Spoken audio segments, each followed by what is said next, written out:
తాకట్టులో ఉన్న బంగారానికి తక్షణ విముక్తి. ఈ రోజు మార్కెట్ రేట్ క్యాష్ మీ చేతిలో. శివ గోల్డ్ కంపెనీ, మీ నమ్మకానికి మా హామీ.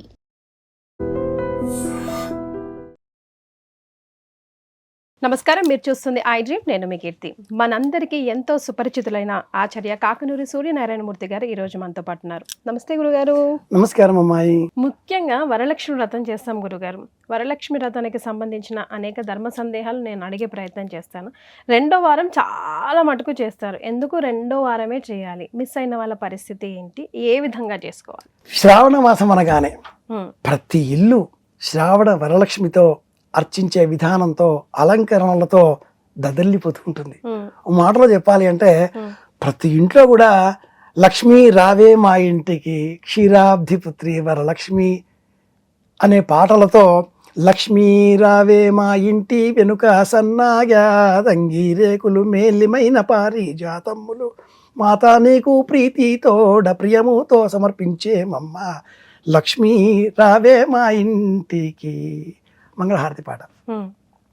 గేదంగి రేకులు మొగలి పువ్వులతో అమ్మవారిని తప్పకుండా అర్చించాలి. ఈ శ్రావణ మాసం అంతా పాములకు సంబంధించిన పూజలతో ముడిపడి ఉంటుంది. అదంటే అప్పుడు కాలంలో కదా గురువు గారు. అవును, మరి ఇప్పుడు కూడా అదే ఫాలో అవ్వాలంటారా? తప్పకుండా. పాము అంటే అర్థం ఏమిటి?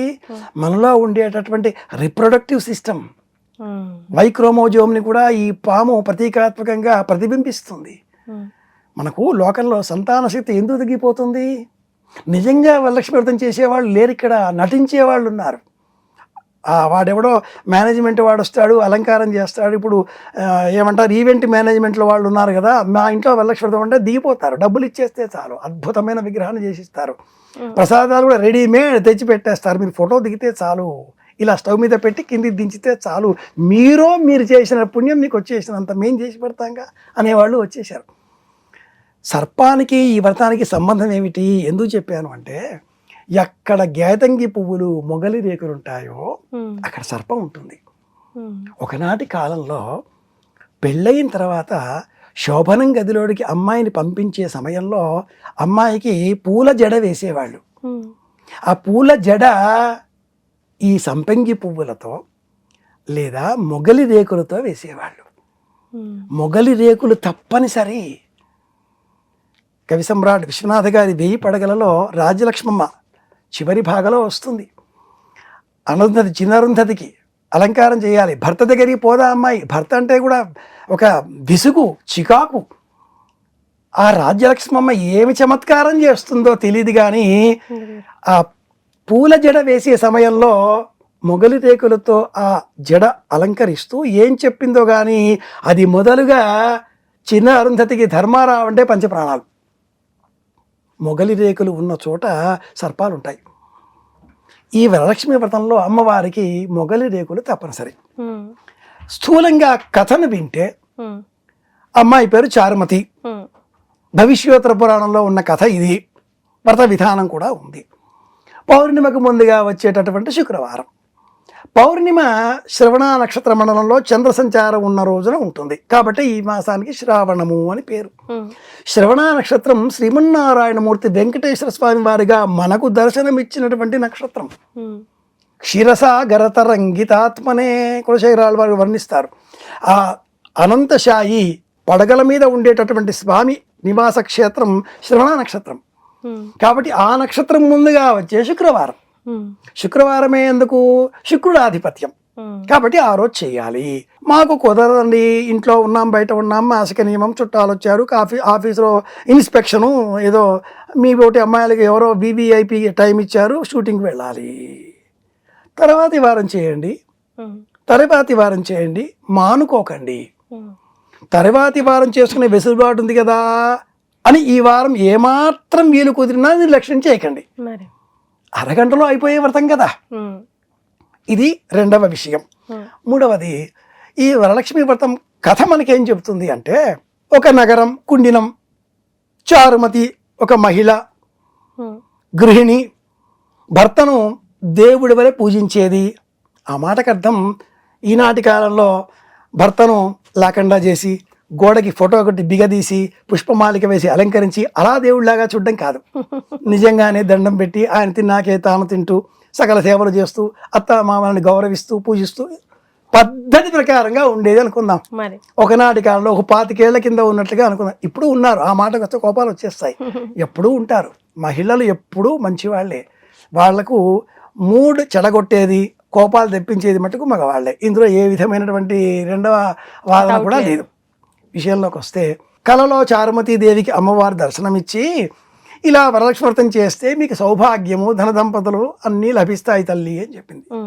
చారుమతీదేవి అమ్మవారికి ప్రదక్షిణలు చేసి, ప్రదక్షిణ సర్వమంగళ మాంగళ్యే విష్ణువక్ష స్థానాలే ఏదో శ్లోకాలు చెబుతూ ఆ శ్లోకాల ప్రకారంగా ప్రదక్షిణలు చేసి అనంతరం తెల్లారిన తర్వాత భర్తకు తనకు వచ్చిన కళ చెబుతుంది. అది ఇంపార్టెంట్. భర్తకు చెప్పాలి, అతడి అనుమతితో అత్తమామలకు చెప్పాలి, వారి అనుమతితో తోటి వాండ్రకు చెప్పాలి. ఆ కళలో అమ్మవారు చెప్పినట్టుగా ఈ శ్రావణ శుక్రవారం కోసం వేచి ఉండి అది రాగానే అందరూ కలిసి ఒకచోట చేరి, ఎవరి ఇళ్లలో వాళ్ళు కాదు, అందరూ ఒకచోట చేరి అమ్మవారికి ప్రీతికరంగా అర్చనలు చేసి అనంతరం 9 ప్రదక్షిణలు చేశారు. ఈ వ్రతమంతా కూడా 9 అన్న సంఖ్య ఇంపార్టెంట్. 9 వరుసల దారం, 9 ముడులు, 9 రకాలుగా పదార్థాలు, లేదా ఒకే పదార్థం 9 సంఖ్యలో 9 ప్రదక్షిణలు.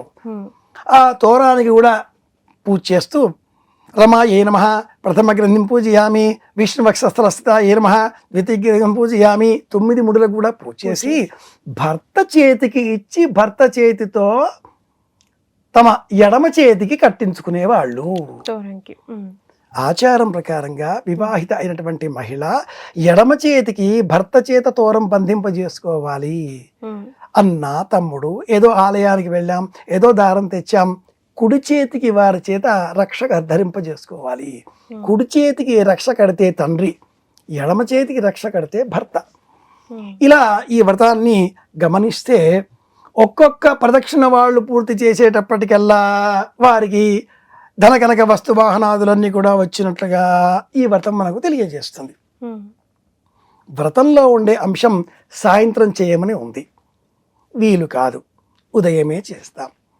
కాబట్టి ఈ వ్రతాన్ని చేయడంలో మనం కోరుకోవలసింది ఆనందాన్ని ఇవ్వు తల్లి అని.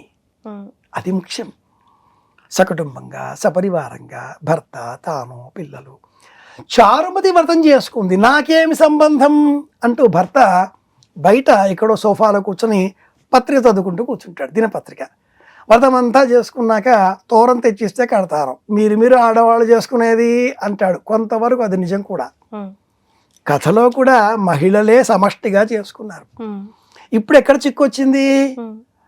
మహిళలు ఎవళ్ళ ఇళ్లలో వాళ్ళు చేసుకుంటున్నారు. మాకు లక్ష్మి అనుగ్రహం కావాలి, మాకు అనుగ్రహం కావాలి. ఈ మొగలి రేకుల ప్రస్తావన కర్ణాటక మహారాష్ట్ర ప్రాంతాల్లో విశేషం.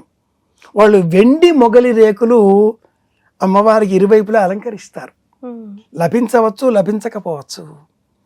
ఎక్కడ మొగలి పుష్పాలు ఉంటాయో అక్కడ పాములు ఉంటాయి, ఎక్కడ సంపద ఉంటుందో అక్కడ రక్షగా ఈ సర్పమే కనిపిస్తుంది. కనుక మనం సంపద కాకుండా ఆనందాన్ని అడగాలి, అది ముఖ్యం. ధన్యవాదాలు. కృష్ణార్పణం.